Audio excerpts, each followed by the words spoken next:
In the bustling city of Busan, a man named Ji-hoon, heir to one of South Korea's largest conglomerates, felt suffocated by the world of wealth, power, and arranged expectations.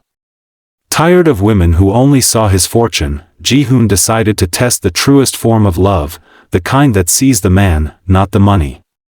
He cut his hair short, traded his tailored suits for worn jeans, and took a job at a small street-side canteen run by an old widow who treated him like her son. There, he scrubbed dishes, served steaming bowls of kimchi stew, and sweated like any ordinary worker.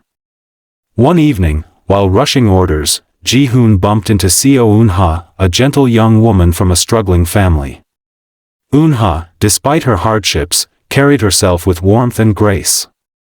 She often helped her mother sell vegetables at the street market and came to the canteen to eat the cheapest meal, always with a bright smile despite her poverty. Over time, Ji-hoon and Eun-ha grew close.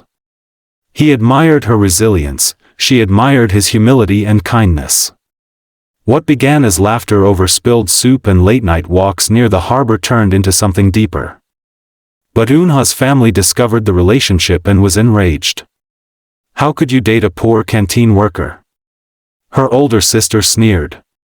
Do you want to end up like us, begging on the streets? Her relatives mocked her, humiliated her in front of neighbors, and tried to force her into blind dates with wealthier suitors. Eun-ha, however, stood firm. He may not have money, but his heart is richer than any fortune, she said, refusing to let go of Ji-hoon. Moved by her loyalty, Ji-hoon decided to push the test further. He pretended to fall into despair, acting as though he had lost his mind. He roamed around the streets muttering nonsense, refused to work, and even showed up at her home with ragged clothes, drawing ridicule from her family. Her family seized the moment. Leave him now. He's nothing but a madman, they cried. But Eun-ha held him tightly, washing his clothes, feeding him, and caring for him as though he were the most precious soul alive. Even if the world abandons you, I will not, she whispered to him. After weeks of this charade, Ji-hoon finally revealed the truth. One evening, he brought Eun-ha to a grand ballroom under the guise of helping deliver food. When the lights turned on, the hall was filled with South Korea's most influential figures. Ji-hoon walked to the stage, dressed once more in his tailored suit, and introduced himself as the heir of the conglomerate. Gasps rippled through the room. Eun-ha's family, stunned, fell to their knees, begging forgiveness for their mockery. But Ji-hoon's eyes were only on Eun-ha.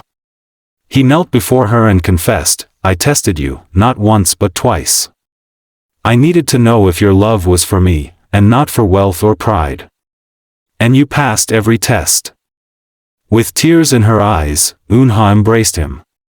Their love became the talk of the city, not because he was rich, but because he chose her, the girl who stayed when he had nothing. In the end, Ji-hoon rebuilt the canteen, not as a business but as a symbol of where their love began. Every year, on their anniversary, they returned to that same spot, shared a simple bowl of kimchi stew, and remembered the days when the world thought he had nothing, except for her love. Thanks for watching till the end.